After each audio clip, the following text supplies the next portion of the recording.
క్రీస్తునందు ప్రియమైనటువంటి దేవుని ప్రజలారా, మీకందరికి కూడా యేసు ప్రభు పరిశుద్ధ నామములో శుభములు తెలియపరుస్తూ ఉన్నాను. దైవజ్ఞానం ఆధ్యాత్మిక కార్యక్రమానికి మిమ్మల్ని అందరినీ కూడా ప్రేమతో ఆహ్వానిస్తూ ఉన్నాను. ఈ యొక్క ఆధ్యాత్మిక కార్యక్రమంలో అనేకమైన దీవెనకరమైన విషయాలు అందించబడుతూ ఉన్నాయి. దేవుడు ఉన్నాడా? నిజమైన దేవుడు ఎవరు? యేసుక్రీస్తు ఎవరు? మరణం తర్వాత ఏం జరుగుతుంది? పరలోకానికి వెళ్ళేవాళ్ళు ఎవరు? విశ్వాసం అంటే ఏంటి? మారుమనసు అంటే ఏంటి? బాప్తిసం అంటే ఏంటి? ఇలాంటి అనేకమైన అంశాలు ఈ యొక్క కార్యక్రమంలో అందించబడుతూ ఉన్నాయి.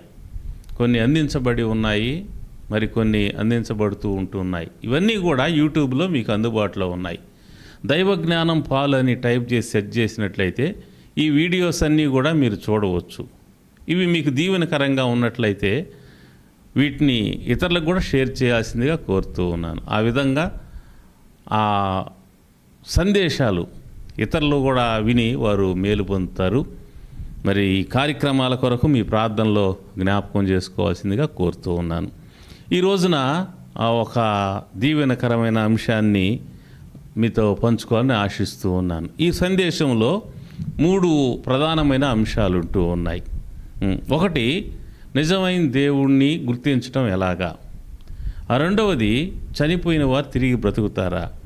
మూడవది, యేసుక్రీస్తుని నమ్మినటువంటి వారికి కలిగేటువంటి లాభం ఏమిటి? ఈ 3 అంశాలు ఈ సందేశంలో ఉంటాయి. కాబట్టి 3 పాయింట్స్ కంప్లీట్గా మీరు చూసినట్లయితే మీకు ఈ యొక్క ఆధ్యాత్మిక అంశాల గురించి కొంత అవగాహన అనేటువంటిది అభివృద్ధి పొందుతుంది. మీరు మేలు పొందే అవకాశం ఉంటుంది. కాబట్టి ఈ యొక్క సందేశం మరి ఈ 3 పాయింట్స్ కంప్లీట్ అయ్యేంత వరకు కూడా మీరు ఈ సందేశాన్ని చూడాల్సిందిగా మిమ్మల్ని కోరుతూ ఉన్నాను. మొదటిది, నిజమైన దేవుడు ఎవరో గుర్తించడం ఎలాగా? మనం గమనించినట్లయితే ఈ ప్రపంచంలో పూర్వకాలం నుంచి కూడా మనుషులు తమను తాము దేవుళ్ళమని ప్రకటించుకున్నటువంటి వాళ్ళు అనేక మంది ఉంటూ ఉన్నారు. మరి మనుషుల చేత దేవుళ్ళుగా ప్రకటించబడినటువంటి వారు కూడా అనేక మంది ఉంటూ ఉన్నారు. వీళ్ళందరిలో కూడా నిజమైనటువంటి దేవుడు ఎవరో ఎలా గుర్తించటం, దేవుని యొక్క దైవత్వాన్ని ఎలా మనము గ్రహించగలుగుతాము అనేటువంటి విషయాన్ని కానీ పరిశీలన చేసినట్లయితే చాలా కన్ఫ్యూజింగ్గా ఉంటుంది ఇది. ఎందుకంటే అందరూ మంచి మాటలే చెప్పుంటారు, అందరూ అద్భుతాలు చేస్తుంటారు, అందరూ స్వస్థతలు చేస్తుంటారు, అందరూ కూడా మంచి కార్యాలని జరిగించి ఉంటారు. తేడా అనేటువంటిది కనిపెట్టడం చాలా కష్టంగా ఉంటుంది. మరి ఇలాంటి సమయంలో అసలైనటువంటి దేవుడిని గుర్తించి ఆయన్ని వెంబడించి ఆయన ద్వారా కలిగేటువంటి పరలోక రాజ్యాన్ని పొందటం అనేటువంటిది ఎలాగా అని అన్వేషించేటువంటి వారికి దేవుని వాక్యమైన బైబిల్లో యేసు ప్రభు యొక్క జీవితం అనేటువంటిది చాలా దీవెనకరంగా వారి యొక్క అన్వేషణకు జవాబిచ్చేదిగా ఉంటుంది. దేవుని వాక్యంలో మనం గమనించినట్లయితే యోహాను మొదటి పత్రిక 5వ అధ్యాయము 20వ వచనంలో ఈ విధంగా రాయబడి ఉన్నది: మనము సత్యవంతుడైన వాణ్ణి ఎరుగవలనని దేవుని కుమారుడు వచ్చి మనకు వివేకం అనుగ్రహించి ఉన్నాడని ఎరుగుదుము. మనము దేవుని కుమారుడైన యేసుక్రీస్తునందున్న వారమై సత్యవంతుని యందు ఉన్నాము. ఆయనే నిజమైన దేవుడు, నిత్యజీవమై ఉన్నాడు. ఇక్కడ గమనించినట్లయితే యేసు ప్రభు నిజమైన దేవుడు, యేసు ప్రభు నిత్యజీవం అని బైబిల్ గ్రంథము చెప్తూ ఉన్నది. యేసు ప్రభు శిష్యులైనటువంటి వారు, ఆయనతో ఉన్నటువంటి వారు, ఆయన చూచిన వారు, ఆయన బోధలు విన్నటువంటి వారు, ఆయన సిలువలో చనిపోయి తిరిగి లేచి పరలోకానికి వెళ్తూ ఉంటే చూసినటువంటి వారు ప్రకటన చేస్తూ ఉన్నారు. ఈ యోహాను యొక్క గ్రంథాలని కూడా యేసు ప్రభు యొక్క శిష్యుడైనటువంటి యోహాన్ రాశాడు. ఆయన యేసు ప్రభువుకి చాలా సన్నిహితంగా ఉన్నాడు, ఆయన పరిశీలన చేశాడు. అందుకనే మనము ఈ యొక్క యోహాను మొదటి పత్రిక 1వ అధ్యాయము 1వ వచనం గమనించినట్లయితే అక్కడ ఈ విధంగా రాయబడింది: జీవవాక్యమును గూర్చినది ఆది నుండి ఏది ఉండెనో మేమేది వింటిమో కన్నులారా ఏది చూచితిమో ఏది నిదానించి కనుగొంటే మా చేతులు దేన్ని తాకి చూచెనో అది మీకు తెలియజేస్తున్నాము అంటాడు. ప్రారంభంలో ఏమంటాడంటే మేము తెలియజేసే విషయం ఏంటంటే ఆది నుంచి ఉన్నది. మేము ఏదైతే విన్నామో, ఏదైతే కన్నులారా చూచామో, ఏదైతే నిదానించి కనుగొన్నామో మా చేతులు దేన్ని తాకి చూచాయో, మేము చూచిన దాన్ని, మేము విన్నదాన్ని, మేము పరిశీలన చేసిన దాన్ని మేము తెలియజేస్తున్నాం. ఏంటది అంటే యేసు ప్రభువు గురించినటువంటి వాస్తవం, యేసు ప్రభువు గురించిన సమాచారం, క్రీస్తును గురించినటువంటి వివరాలు. యోహాను కానీ, పేతురు కానీ, మత్తయి కానీ, యేసు ప్రభు శిష్యులైన వారు, ఆయన దగ్గర ఉన్నటువంటి వారు, ఆయన చేసిన అద్భుతాలని, స్వస్థతలు చూసిన వారు, ఆయన చనిపోయి తిరిగి లేచి పరలోకానికి వెళ్ళి చూసినటువంటి వారు, వారి గ్రంథాల్లో యేసు ప్రభు గురించి వివరాలు రాశారు. ఇక్కడ మనం గమనించినట్లయితే యోహాను తన యొక్క గ్రంథంలో 5వ అధ్యాయం 20వ వచనంలో అంటాడు, ఆయనే నిజమైన దేవుడు. ఎందుకని ఆ మాట అన్నాడు?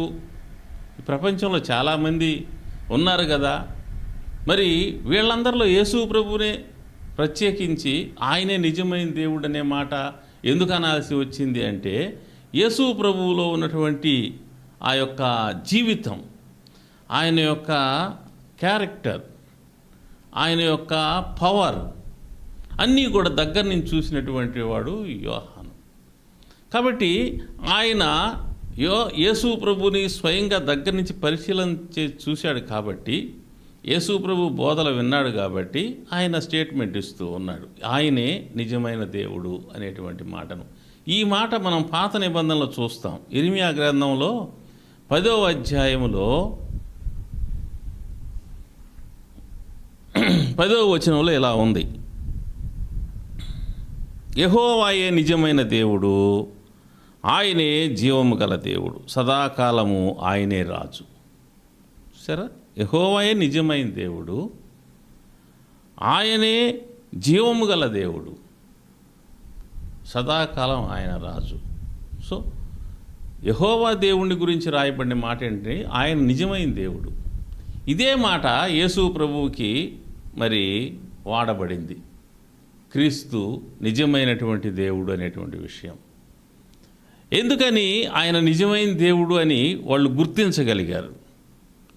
ఎందుకని బైబిల్ యేసుక్రీస్తు ప్రభు నిజమైన దేవుడు, లేదా పురాతన కాలం నుండి భూమి ఆకాశములు సృష్టింపబడక పూర్వం నుంచి ఉన్నటువంటి దేవుడు, సమస్తమును కలుగు చేసిన దేవుడు క్రీస్తు ప్రభు అని వాళ్ళు ఎలా గుర్తించగలిగారు అంటే, ఆయన చెప్పటం ద్వారా కాదు.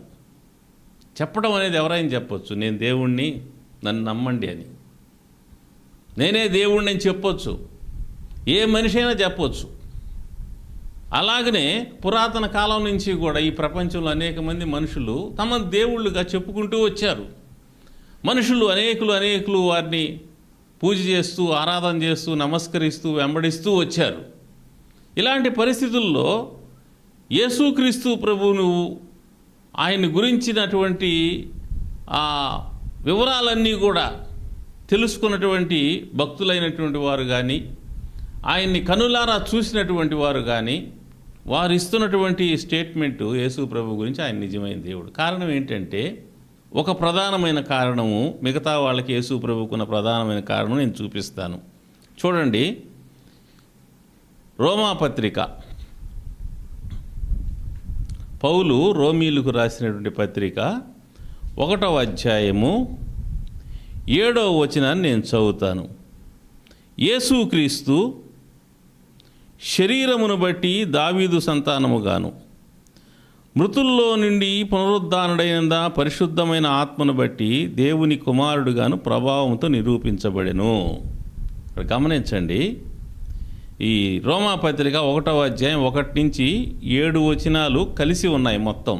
ఇందులో నేను మధ్యలో చదివా, మీరు బైబిల్ ఉన్నటువంటి వారు తర్వాత చూసుకోండి. అక్కడ మధ్యలో ఏముందంటే, యేసుక్రీస్తు శరీరం బట్టి దావీదు సంతానముగాను, మృతుల్లోంచి పునరుద్ధరణైన పరిశుద్ధమైన ఆత్మను బట్టి దేవుని కుమారుడుగా ప్రభావముతో నిరూపించబడెను. దేవుని కుమారుడుగా ప్రభావముతో నిరూపించబడెను. ఈ మాట మనం గమనించాలి. దేవుని కుమారుడు అనే మాటకి బైబిల్ అర్థం ఏంటంటే దేవుడు, దేవుడు అని అర్థం. మరి లోకంలో ఇచ్చేటువంటి అర్థాలు వేరుగుంటాయి. కుమారుడు అనగానే పెళ్ళి భార్య వలన వచ్చినటువంటి వాడు కుమారుడు అనేటువంటి భావన బయట ప్రజలు వ్యాప్తి చేస్తారు. కానీ బైబిల్ పరిభాష వేరుగా ఉంటుంది. ఉదాహరణకి మత్తయి సువార్త 1వ అధ్యాయము 1వ వచనంలో ఈ విధంగా రాయబడింది. అబ్రాహాము కుమారుడగు దావీదు కుమారుడని యేసుక్రీస్తు వంశావళి. ఇక్కడ మనం గమనిస్తే అబ్రహాము కుమారుడగు దావీదు అని ఉంది, దావీదు కుమారుడని యేసుక్రీస్తు అని ఉంది. మనం గమనిస్తే దీన్ని అక్షరార్థంగా తీసుకుంటే ఇది కరెక్ట్ కాదు. అబ్రహాము కుమారుడు దావీదు కాదు. అబ్రహాము కుమారుడు ఇస్సాకు, ఇస్సాకు కుమారుడు యాకోబు, యాకోబు కుమారుడు యోదా. ఈ విధంగా అబ్రహాము తర్వాత మరి అనేక మంది తర్వాత దావీదు వస్తాడు. కానీ ఇక్కడ రాయబడిన మాట అబ్రహాము కుమారుడుగా దావీదు అని ఉంది.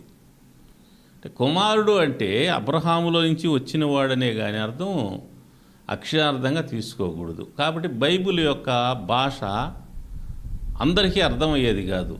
అందుకే చాలామంది బైబిల్ని తప్పుగా అపార్థం చేసి చెప్తూ ఉంటారు. బైబిల్ అర్థం కావాలి అంటే ఆ వ్యక్తి బైబిల్ని నమ్మినటువంటి వాడై ఉండాలి, మారు మనసు పొందిన వాడై ఉండాలి, పరిశుద్ధాత్మ కలిగిన వాడై ఉండాలి, దైవజనుల యొద్ద అనుభవజ్ఞుల యొద్ద శిష్యరేఖం చేసి వారి యొక్క గ్రంథాలను, వారి అనుభవాలని, వారి యొక్క వివరాలన్నింటినీ కూడా తెలుసుకున్నవాడై ఉండాలి. అప్పుడు మాత్రమే బైబిల్కి సంబంధించినటువంటి విషయాలు కొంత అర్థం చేసుకోవడానికి వీలవుతుంది. ముఖ్యంగా బైబిల్లో ఉన్నటువంటి ఆ రాయబడిన అంశాలను అర్థం కావాలంటే దేవుని పరిశుద్ధ ఆత్మ సహాయం చాలా అవసరం. ఈ బైబిల్ గ్రంథాన్ని దేవుడు రాయించాడు. ఇది అర్థం కావాలంటే దేవుడి సహాయం చాలా కావాలా.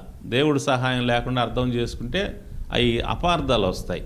అందుకని ఇక్కడ కుమారుడు అనే పదాన్ని మనము చాలామంది అపార్థం చేసి చెప్తూ ఉంటారు.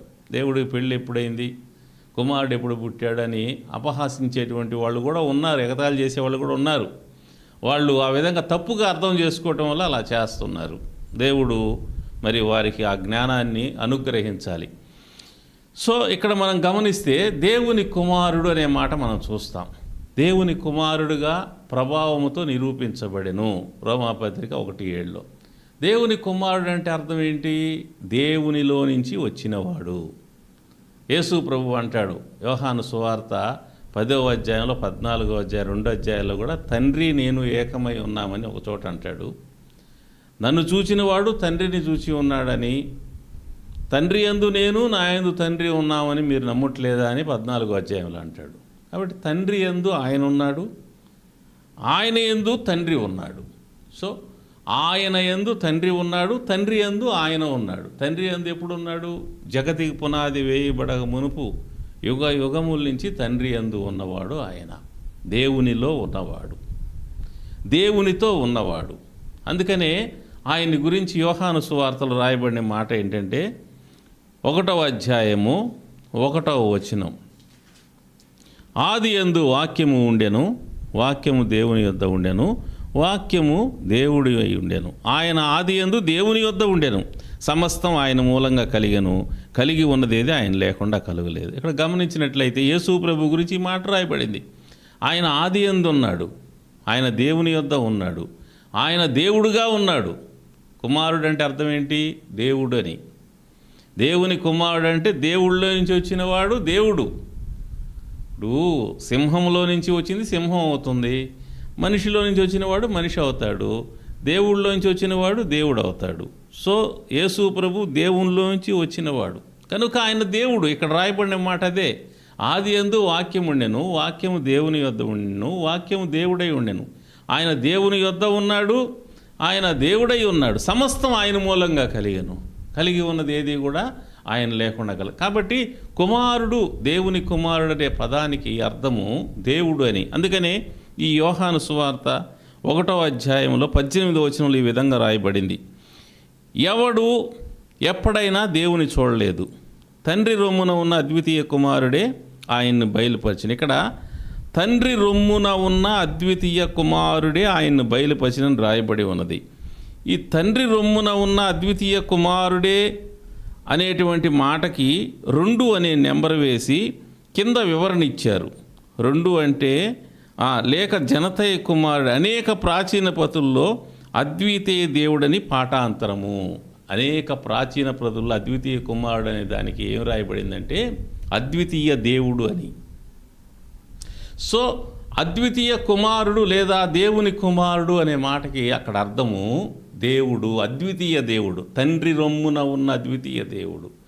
ఈ అద్వితీయ దేవుడు ఆయన దేవుడుగా ఈ యొక్క ప్రపంచానికి తనను తాను రూపించుకున్నాడు, అంటే నిరూపించుకున్నాడు. ఎలా నిరూపించుకున్నాడు అని మనం గమనించినట్లయితే ఒకే ఒక్క తేడా మిగతా వాళ్ళకి, దేవుళ్ళు అని చెప్పుకునేటువంటి ప్రపంచవ్యాప్తంగా ఉన్నటువంటి వారికి అద్వితీయ దేవుడుగా సమస్తమును కలుగు చేసినటువంటి దేవుడుగా ఉన్నటువంటి యేసు ప్రభువుకు మధ్య తేడా ఈ రోమాపత్రిక 1:7లో ఉంది. మరలా చదువుతాను, గమనించండి. యేసుక్రీస్తు శరీరమును బట్టి దావీదు సంతానముగా, మృతుల్లోంచి పునరుద్ధానుడైన పరిశుద్ధమైన ఆత్మను బట్టి దేవుని కుమారుడుగా ప్రభావంతో నిరూపించబడ్ను. దేవుని కుమారుడుగా ప్రభావముతో ఎలా నిరూపించబడ్డాడు? మృతుల్లో నుంచి పునరుద్ధానుడైనందున. గమనించాలి, చనిపోయిన వారిలోంచి తిరిగి లేచినందువలన. ఇప్పుడు ఆయన ప్రత్యేకత అనేది పునరుద్ధానం ద్వారా ఆయన రుజువు చేశాడు. ఆయన జీవము గల దేవుడు. ఇంతకుముందు మనం చదివాం ఇర్మియా గ్రంథము 10వ అధ్యాయం 10వ వచనం, యెహోవాయే నిజమైన దేవుడు, ఆయనే జీవము గల దేవుడు. సో ఆయన జీవము గల దేవుడు, నిజమైన దేవుడని ఎలా నిరూపించాడు అనగా తన పునరుద్ధానం ద్వారా, తాను చనిపోయి తిరిగి లేవటం ద్వారా, తాను జీవము గలవాడినని, నేనే మార్గము సత్యము జీవమై ఉన్నాడని అంతకుముందు ప్రకటించాడు. ఆయన జీవమై ఉన్నాడని ఎలా నిరూపించాడు? చెప్పటం ద్వారా కాదు, చెప్పటం ఎవరైనా చెప్పవచ్చు, కానీ యేసు ప్రభు నిరూపణ చేశాడు. ఎలా నిరూపణ చేశాడు అనగా ఆయన క్రియల ద్వారా నిరూపణ చేశాడు. ఏమి క్రియ చేసి నిరూపణ చేశాడు? అనేక అద్భుతాలు చేశారు. అద్భుతాలు అందరు చేశారు. స్వస్థతలు చేశాడు. స్వస్థతలు కూడా అందరూ చేశారు. ఇంకా అనేక మంచి మాటలు చెప్పాడు. మంచి మాటలు కూడా అందరూ చెప్పారు. కానీ వాళ్ళకి ఆయనకి తేడా ఎక్కడంటే పునరుద్ధానం దగ్గర. యేసుక్రీస్తు ప్రభువుకి మిగిలిన వారికి మధ్య తేడా ఎక్కడ తీసుకొని వచ్చాడంటే ఆ ప్రత్యేకత ఎక్కడ తీసుకొచ్చాడు అంటే ఆయన మృతుల్లోంచి పునరుద్ధానం, చనిపోయి తిరిగి లేవటం ద్వారా ఆయన ప్రత్యేకతను రుజువు చేశాడు. ఆయన జీవము కలిగిన వాడు కాబట్టి ఎవ్వరూ ఆయన్ని చంపలేరు. కాబట్టి యేసు ప్రభు ఒక మాట అన్నాడు, ఈ దేవాలయం పడగొట్టండి, 3 రోజులు దాన్ని లేపుతా, అంటే నన్ను చంపండి 3 రోజులు తిరిగి లేస్తా అనేటువంటి మాటను ఆయన వాడటం జరిగింది. ఎలా తిరిగి లేస్తాడో చూద్దామని ఆయన వ్యతిరేకులైనటువంటి వారు ఆయన్ని సిలువ వేసి చంపి సమాధిలో పెట్టి బండ అడ్డం పెట్టి సీలేసి రోమా సైనికుల్ని కాపలా పెట్టి వెళ్ళారు. 3వ రోజు రాగానే ఏది కూడా ఆయన్ని అడ్డుకోలేకపోయింది. సమాధి కానీ, బండ కానీ, సైన్యం కానీ, ఇది 3వ రోజు లేచి బయటకు వచ్చేసాడు. ఆయన శరీరంతో బయటకు వచ్చేసాడు. ఎందుకు రాగలిగాడు అంటే ఆయనలో జీవం ఉంది. ఆయనే జీవము, యెహోవాయే నిజమైన దేవుడు, ఆయనే జీవము గల దేవుడు. ఆ యెహోవాయే సమస్తమును కలుగు చేసిన యెహోవాయే యేసుక్రీస్తు ప్రభువుగా భూమి మీదకి రావటం జరిగింది. తండ్రి కుమార పరిశుద్ధాత్మగా ఉన్నటువంటి యెహోవా దేవునిలో కుమారుడైనటువంటి యేసుక్రీస్తు భూమి మీదకి రావటం జరిగింది. భూమి మీదకి వచ్చి ఆయనే నిజమైన దేవుడు అని ఆయన తన పునరుద్ధానం ద్వారా ప్రపంచానికి రుజువు చేశాడు. మిగతా వారికి ఆయనకి మధ్య ఉన్న తేడాను రుజువు చేశాడు ఆయన. మిగతా అనేక మంది ప్రపంచవ్యాప్తంగా ఉన్న అనేకులు దేవతలు లేదా దేవుళ్ళని ప్రకటించుకున్నవారు, మేమే దేవుడిని ప్రకటించుకున్నవాళ్ళు చావు దగ్గరికి వచ్చేసరికి వాళ్ళు చావు చేతిలో ఓడిపోవటం జరిగింది, మరణించడం జరిగింది, సమాధిలోకి వెళ్ళిపోవటం జరిగింది. ఇక లేవలేకపోయారు. ఎందుకనగా వారిలో జీవం అనేది లేదు. యేసు ప్రభువులో ఉన్నది ఏంటంటే జీవమును మరణము బంధించలేదు. వెలుగుని చీకటి ఆపలేదు. ఎంత గాఢాంధకారమైనటువంటి చీకటైనా కూడా లైట్ వేయంగానే చీకటంతా వెళ్ళిపోతుంది. చీకటి ఆపలేదు వెలుగుని. అలాగే మరణము అనేది జీవాన్ని ఆపలేదు. యేసు ప్రభు జీవమై ఉన్నాడు. మరణం ఆయన్ని బంధించి ఉంచుట అసాధ్యం.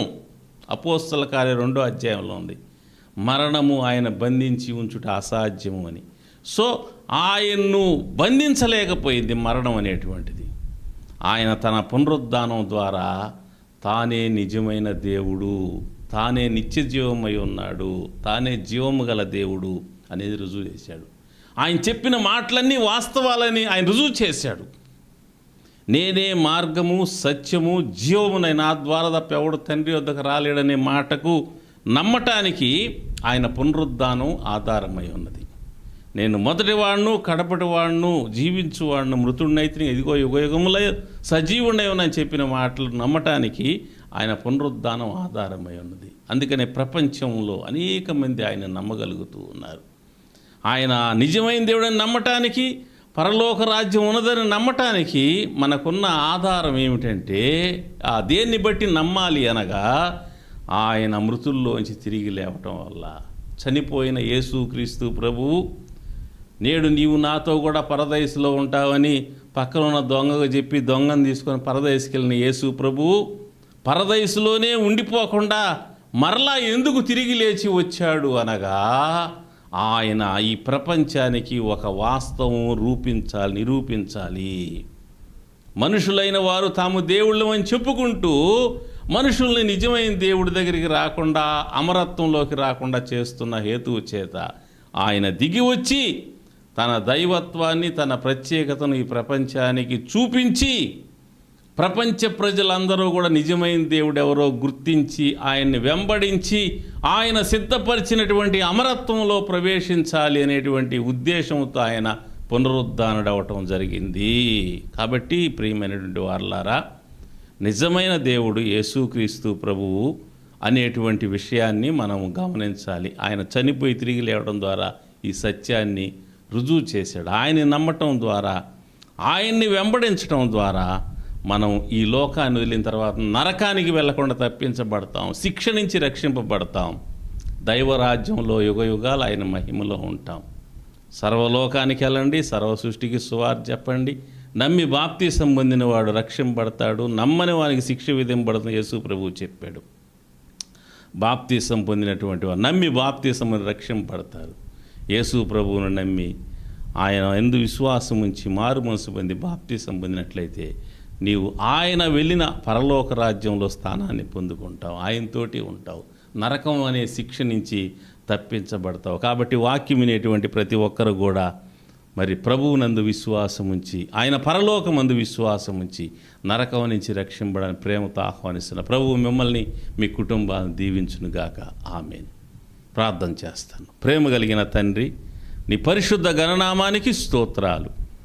నీవు నిజమైన దేవుడు అని, జీవము గల దేవుడు అని ఈ ప్రపంచానికి రుజువు చేశావు, పునరుద్ధానము ద్వారా రుజువు చేశావు.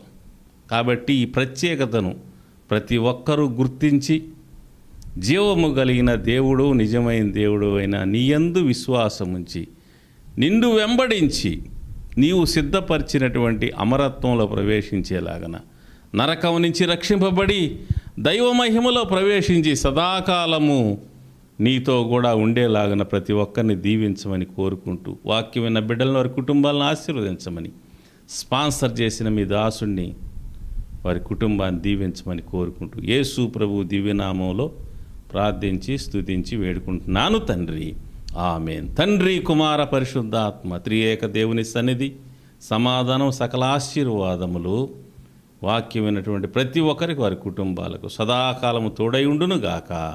ఆమేన్.